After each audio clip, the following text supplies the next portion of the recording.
Alors, j'aimerais aborder ce soir un thème qu'on a déjà commencé à aborder, celui des systèmes de pensée humains et les implications des processus de prise de décision quand on parle d'écologie et d'environnement. Alors, j'ai eu la chance de grandir dans une famille qui m'a sensibilisé assez jeune à différentes sciences comme l'écologie ou l'histoire de la vie sur Terre, et j'ai pris conscience assez vite de l'importance de répondre à l'urgence climatique. Et en grandissant, quand j'étais ado, je me disais, mais en tous les cas, l'homme est un animal rationnel, donc il va résoudre le problème et on n'a même pas besoin d'y penser au quotidien. Jusqu'à ce que j'apprenne, il y a un peu plus de 5 ans, l'histoire de l'île de Nauru. Et elle est assez intéressante et j'aimerais vous la présenter. Alors, Nauru, c'est une île qui a été découverte par des colons anglais à la fin du XVIIIe siècle, et c'est que 100 ans plus tard qu'on y a découvert des gisements énormes de phosphate. Alors, le phosphate, c'est un engrais naturel très puissant qui était très demandé par l'Australie et la Chine. Et de suite après avoir découvert l'engrais, donc en 1906, vous avez pas mal de mines qui ont commencé à venir sur place, raser quelques parcelles de forêt et prendre les plages pour commencer à l'extraire et le revendre. Et ça a continué pendant des dizaines d'années, jusqu'en 1968, l'année où l'île a pris son indépendance. Alors, cette année-là, les scientifiques leur ont dit, les gars, il va falloir faire un peu gaffe à votre consommation de phosphate, c'est votre seule ressource naturelle, et il va falloir étaler sa consommation, faire en sorte de la préserver un petit peu, le phosphate et les forêts qui vont avec.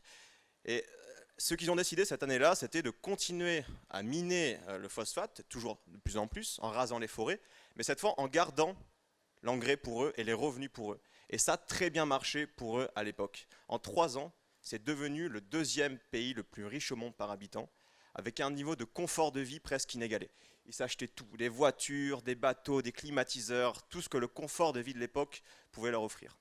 Et ça a duré jusqu'en 1990, quand les mines ont commencé à s'épuiser, et en 2003, la dernière mine a fermé. Le résultat, c'est qu'aujourd'hui, Nauru est l'un des pays les plus pauvres au monde. Ils en sont réduits à devoir vendre des passeports et faire de l'évasion fiscale, et ils sont en train même de négocier avec l'Australie pour pouvoir racheter des terres et reboucher tous ces trous, pour pouvoir faire pousser des arbres et des cultures. On pourrait trouver cette histoire un petit peu absurde, mais il ne faut pas oublier qu'aujourd'hui, on consomme en termes de ressources l'équivalent de 2 planètes. Et ce qui est encore plus étonnant, c'est qu'on a développé des solutions environnementales.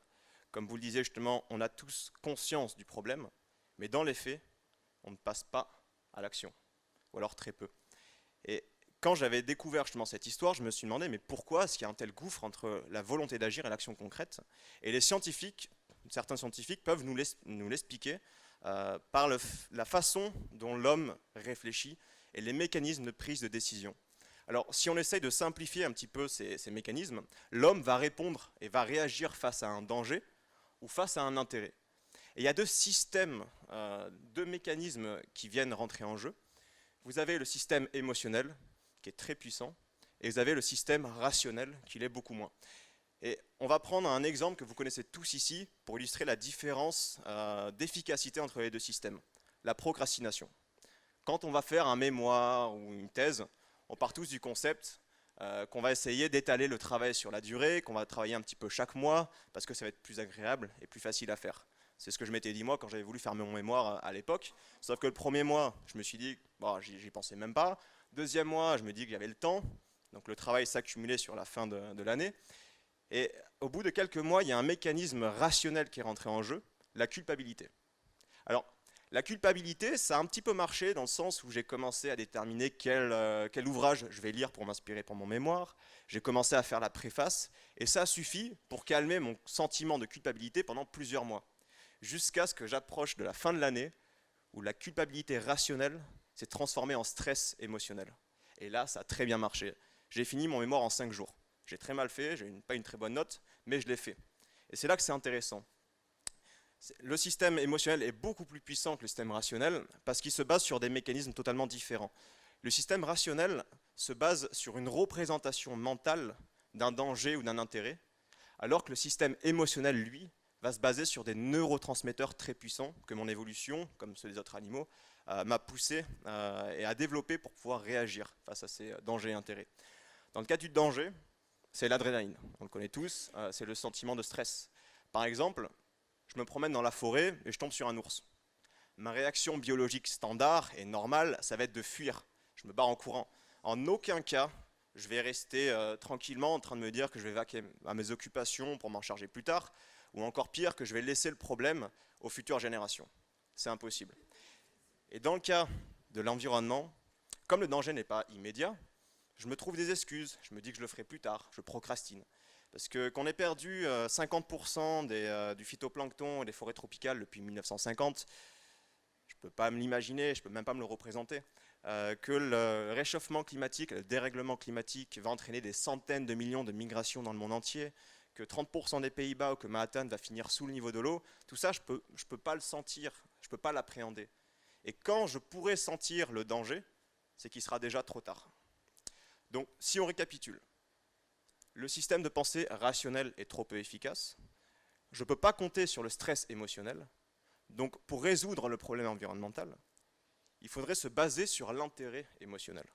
Comme pour le danger, il se base sur des neurotransmetteurs très puissants, donc là c'est la dopamine et l'endorphine, on connaît sous forme de plaisir ou bien-être, et c'est un mécanisme qui rentre en jeu quand je vais avoir de la reconnaissance sociale, de l'appartenance à un groupe, quand je vais avoir un retour immédiat personnel, de la récompense.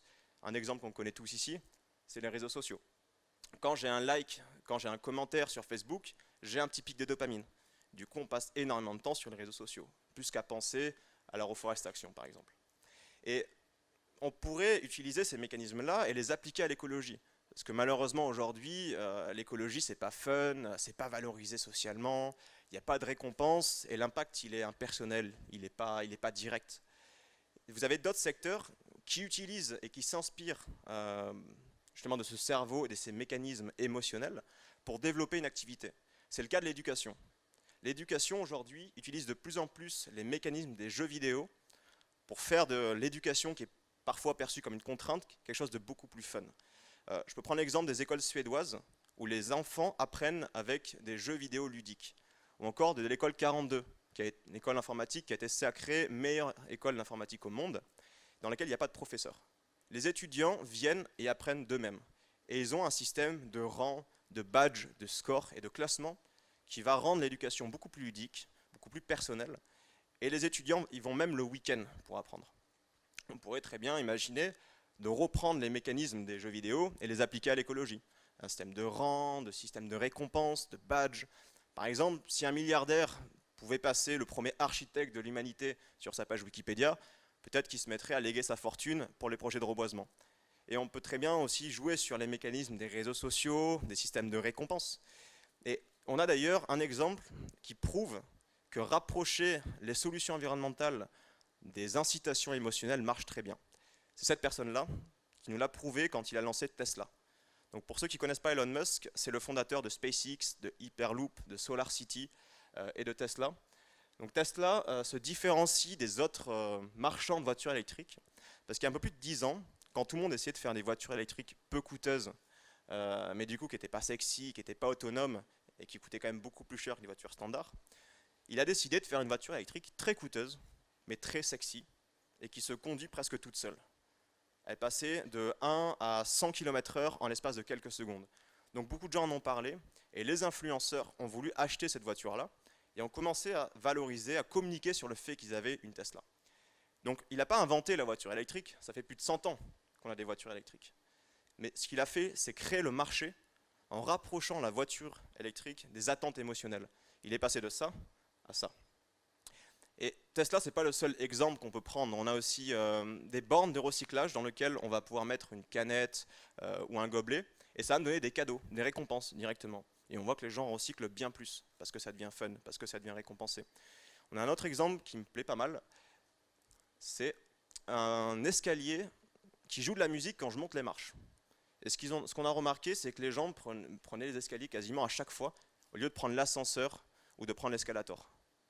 Donc en réussissant à rapprocher, en tout cas la solution des mécanismes humains, des mécanismes émotionnels, on parvient à développer les solutions environnementales.